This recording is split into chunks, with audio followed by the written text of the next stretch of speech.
mau jamaah?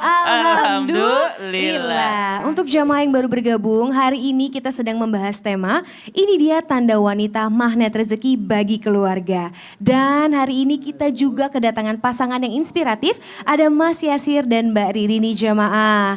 Tadi kita juga sudah membahas 3 tanda wanita menjadi magnet rezeki bagi keluarga. Yang pertama, ada wanita yang datang ke tempat makan ternyata sepi jadi ramai. Insya Allah salihah ya. Yang kedua, wanita yang mampu tetap tersenyum meski beban hidupnya tuh berat gitu jamaah. Terus yang ketiga, ada wanita yang apabila bertutur kata menenangkan, bukan membuat panik atau membuat marah pasangan. Masya Allah, jadi sudah ada 3 dicatat ya jamaah. Sekarang Saskia mau panggil Ustadz Syam nih jamaah. Mohon izin Ustadz Syam. Nah, ini sepertinya Mbak Riri mau ada bertanya nih kepada Ustadz Syam nih. Boleh didampingi Mas Yasir? Boleh didampingi. Boleh banget. Masya Allah, Silakan. saking percayanya kepada istrinya nih Masya Ustadz. Allah. Ya Ustadz Syam izin bertanya. Iya. Wanita yang bisa menjadi magnet rezeki itu kan katanya yang bisa mengelola keuangan rumah tangga gitu. Seperti Sayyidatuna Siti Khadijah. Tapi bagaimana seandainya penghasilan suaminya gitu pas-pasan. Apalagi kan yang tidak bekerja, yang tidak jelas penghasilannya, bagaimana si istrinya mengelolanya, apakah masih bisa tetap menjadi magnet rezeki? Izin Baik, Ustadz Syam. bismillahirrahmanirrahim. Ibunda Khadijah, tidak akan pernah habis kalau kita menceritakan kebaikan-kebaikan orang yang dipilih oleh Allah Subhanahu wa taala menjadi pendampingnya Nabi SAW. Bagaimana tidak dipilih langsung oleh Allah? Beliau sudah pernah menikah sebelumnya, lalu suaminya wafat. Kemudian menikah kedua kalinya, suaminya pun 6 bulan wafat. Subhanallah. Ayahnya Ibunda Khadijah binti Khuwailid, yakni Sayyid Khuwailid, beliau adalah orang yang kaya raya. Lalu beliau wafat mewariskan kepada anaknya, itu Ibunda Khadijah. Ibunda Khadijah menikah, tentu saja orang kaya biasanya ketemu sama orang kaya juga. Yang ngelamar, yang berani ngelamar tuh orang kaya juga. Jadi suami pertamanya kaya raya, menikah dengan Ibunda Khadijah yang sudah kaya raya. Kemudian wafat suami pertama, menikah lagi dengan suami yang kedua yang kaya raya lagi, subhanallah. Bertemu dengan Ibunda Khadijah, bayangin dapat berapa warisan itu? Dari ayah, dari suami pertama, suami kedua. Lalu Ibunda Khadijah, apakah beliau langsung berfoya-foya menikmatinya? Oh tidak, Ibunda Khadijah melipat gandakan kekayaan tersebut dengan cara apa? Dengan cara mengikuti bapaknya. Bagaimana cara bapaknya menjadi kaya raya? Setiap hari beliau mencari orang miskin untuk diberi makan. Beliau mencari orang yang belum makan untuk dikasih makan. Beliau mencari orang susah untuk diberikan kemudahan. Inilah Ibunda Khadijah bintu Khuwailid. Jadi bukan mengatur keuangan dalam rangka dirapetin rapat-rapat dalam berangkas. Bukan. Mengatur keuangan disimpan rapat-rapat di rekening. Mengatur keuangan semuanya harus jadi emas. Semuanya harus jadikan aset segala macam. Bukan. Mengatur keuangan ala Ibunda Khadijah adalah banyak-banyak bersedekah. Sebagaimana Allah Subhanahu wa taala berfirman dalam Al-Qur'an, ba'da qul a'udzu billahi minasyaitonir rajim. Mathalul ladzina yunfiquna amwalahum fi sabilillahi kamathali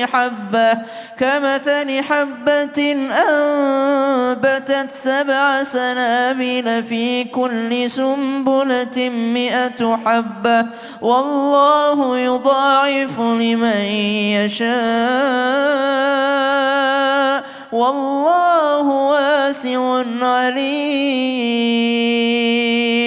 Jadi Allah tuh mengganti kalau habis dikeluarkan buat bantuin orang. Bukan ditaruh rapat-rapat sampai kepada mertua pun pelit. Sampai kepada orang tua pun pelit. Sampai kepada jajan anak-anak pun pelit. Subhanallah. Ini bukan perempuan yang pandai mengatur keuangan. Tapi orang yang pelit pada sejatinya. Kemudian ditanyakan kalau suaminya kurang penghasilannya bagaimana? Maka yang dilatih bukan hanya menyimpan uangnya. Tapi bagaimana akhlaknya bersabar dalam rumah tangganya. Karena kesabaran itu akan membawa kepada kebaikan. Wanita yang sabar bukan yang pasrah begitu saja. Kita sudah dengarkan contoh dari yang bertanya. Tadi yang bertanya tadi bukan sebenarnya untuk bertanya sejatinya bertanya, tidak. Beliau hanya mencocokkan. Kenapa? Karena beliau sudah praktek.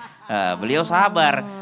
Beliau berkata penghasilan kami ya dari jualan. Kalau dihitung-hitung jualan dengan bayar cuci darah dengan obat-obatan mungkin lebih banyak bayar obat-obatannya. Kayak nggak masuk logika gitu ya Ustadz. Jadi kalau ya? ditanyakan Mas Yasir rezekinya paling besarnya apa? Bukan bukan dari jualannya. Rezeki paling besarnya beliau adalah istrinya. Masya Allah, Subhanallah. terima kasih banyak Siap. Ustadz Syam. Nah jamaah, sekarang kita mau kasih kesempatan bintang tamu kita hari ini untuk curhat nih jamaah.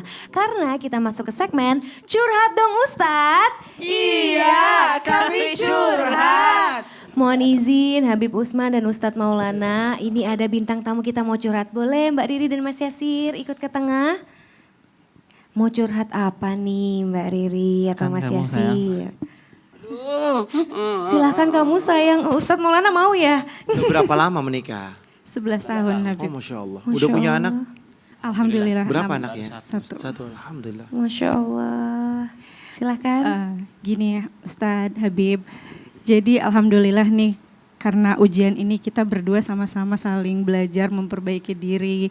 Dalam beberapa tahun ini kita sudah melakukan ritual wajib setiap malam sebelum tidur, itu saling maaf-maafin, saling meridoi, saling berpamitan karena suami kan selalu bilang takutnya nanti pagi aku nggak bangun lagi. Jadi aku udah ridho atas kamu, setiap malam aku minta maaf atas segala kekurangan aku.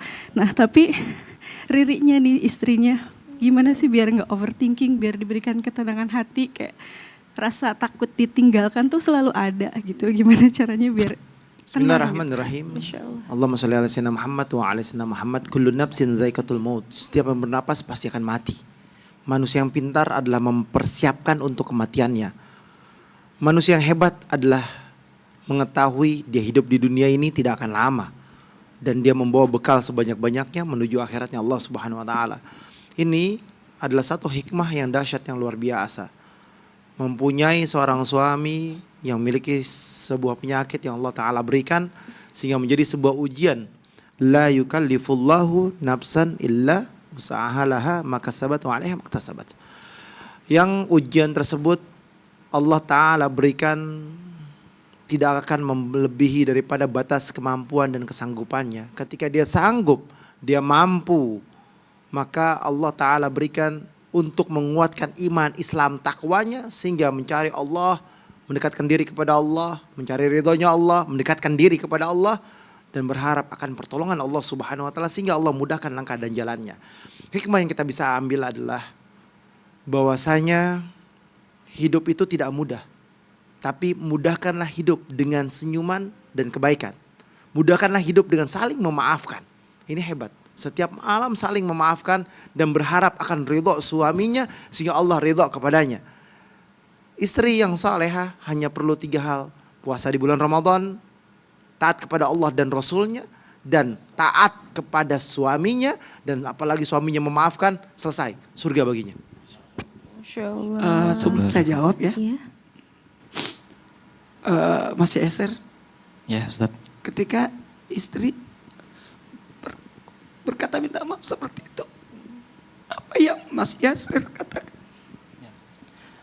Aku selalu bilang, maafin atas segala kekurangan aku. Mungkin boleh sekalian menatap istrinya kalau kuat. Aku selalu bilang, maafin atas segala kekurangan aku selama 10 tahun. Aku mungkin menjadi beban kamu karena aku sakit gitu. Dan aku selalu bersaksi di setiap doa aku, ya Allah, aku ridho atas istri aku. Aku bersaksi kalau dia menemani aku, dia istri solehah. Aku ridho atasnya, ya Allah gitu. Masya Allah. Gini, ingat mati itu bukan lari dari kematian. Ketika orang ingat mati itu sebenarnya gini, ingat mati itu mempersiapkan bekal untuk kematian. Ingat mati itu adalah melaksanakan ketaatan. Karena takut sama singa, kita kabur. Takut pada sesuatu yang membahayakan, kita menghindar. Tapi takut dengan kematian, kita hadapi. Takut sama Allah, kita dekat sama Allah. Lewat apa? Lewat ketaatan. Maka kalau ditanya bagaimana dengan ketakutkan kita kematian, siapkan bekal kita untuk menghadapi kematian itu. Sudah siapkah kita? Apa yang kita bekalkan? Apa yang kita lakukan untuk supaya bisa dekat dengan Allah, pemilik kematian itu sendiri? Masya Allah, terima kasih banyak Ustadz Maulana, Mbak Riri, Mas Yasir, Habib Usman. Nah, jamaah jangan kemana-mana ya, karena setelah yang satu ini kita akan kembali lagi masih di tema kita, ini dia tanda wanita magnet rezeki bagi keluarga. Jadi tetap di Islam itu indah, jamaah-jamaah, alhamdulillah.